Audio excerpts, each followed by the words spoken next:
This is a mid-1990s King Kong action figure made by Trendmasters that never got released.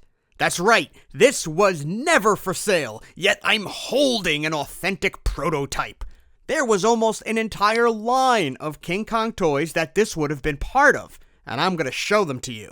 But first, let's pay the bills. Dogthra, oh Dogthra, we call Dogthra. Hey, I'm Dogthra, here to tell you that you can shop from Japanese stores with Bai.jp.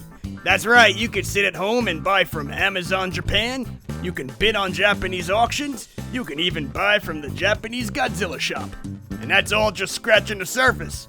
Everything you purchase goes to the Bai warehouse where you can combine your orders, and then it could ship to your door in the US. Try it yourself with 2,000 yen of free spending money when you make a Bai account using the link in this video's description. Buy that good stuff over in Japan. Okay, my work here is done. Enjoy the video. Dogthra, my name is Dogthra. Playtime! Yay! Over the years, we've talked a lot about Godzilla toys from the 1990s, the time that Trendmasters had the license to sell toys of Toho monsters in America. We've discussed toys that were available all over the place, toys that have become incredibly rare, and even prototypes of toys that have never gone to market. And Godzilla wasn't the only kaiju in Trendmasters' crosshairs. In the late 1990s, they released a toy line called Gamera, Guardian of the Universe, featuring Gamera and 5 of his famous foes. But in the mid-1990s, Trendmasters was planning to do a King Kong toy line, not to promote any specific movie or show, but just to promote the character himself. These plans were featured in the Trendmasters 1995 dealer's catalog as a separate pull-out section that also included a toy line called Tarzan, Lord of the Jungle. Remember Tarzan, it'll be important later. The King Kong toy line was named King Kong, the Ultimate Beast. Here's a look at an 11-inch action figure. You can see he's got his shackles that were going to have break-apart chains. King Kong had a light motion sensor that would make him roar and make these terrifying red eyes light up. Here's a look at its packaging.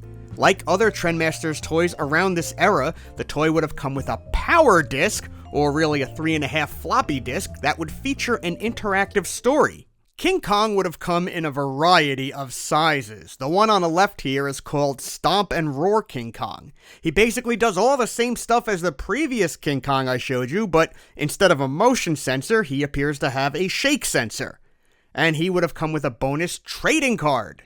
I would have loved to have seen King Kong art by Trendmasters card artist Butch Newton Burcham, who did the art for the Godzilla cards.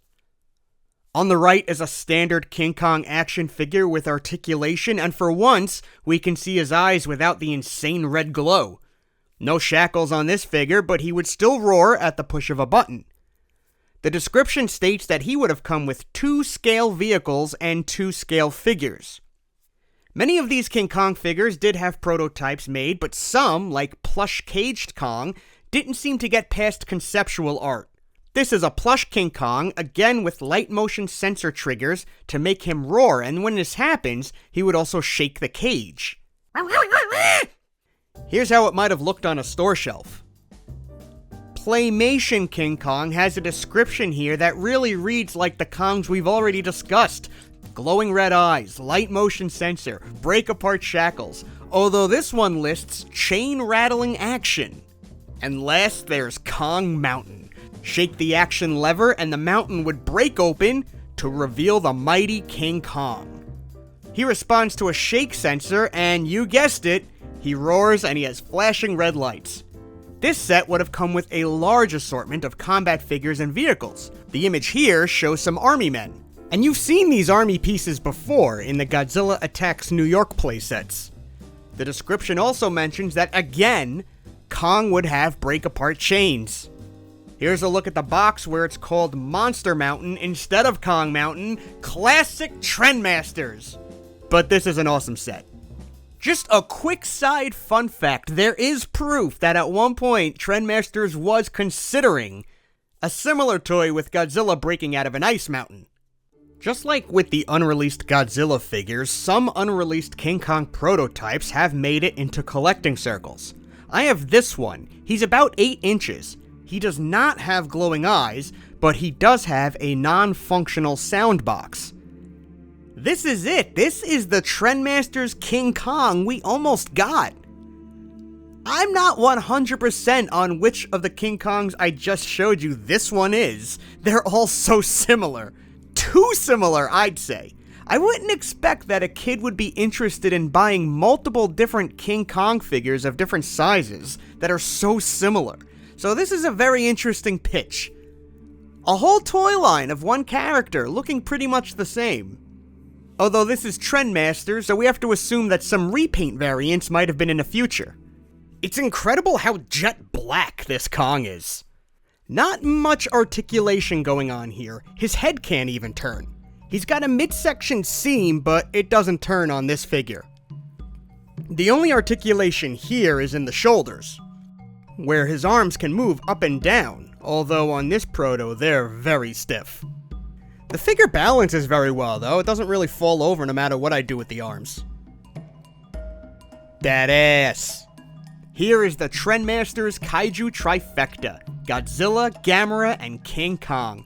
The scaling is all over the place here, but it's incredible that one toy company could have had all 3 of these characters. Hell, just having Godzilla and King Kong would have been exciting enough. It would have been like the Imperial days all over again. But this story has another interesting twist. Remember how I mentioned that this insert also had Tarzan figures?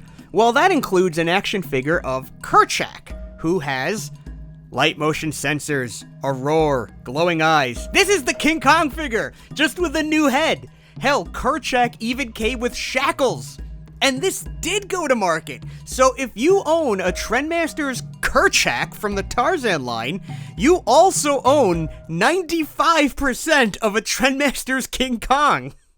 And it's not like Trendmasters said, well, Kong didn't work out, let's reuse the assets for Tarzan. These figures would have come out at the same time! They could have been right next to each other on the toy aisle! Classic Trendmasters! These days, all sorts of Kong figures are coming out. Here's Trendmasters King Kong with a Mezco King Kong and a NECA King Kong, and this doesn't even account for the legendary Monsterverse Kong figures. Every so often, one of these prototypes pops up on eBay, but if you're hunting for one, your best bet is to join the Trendmasters Prototype Toys group on Facebook. Make sure it's the one with this in the title. This is where you'll have a better chance catching one for sale, if you're patient enough. This is how I got mine, with the help of the moderator, Jonathan Scheinman. Let me know what you think about these Kong figures in the comments below. Do you wish these got released? What would you want this line to look like? Let me know. Until next time.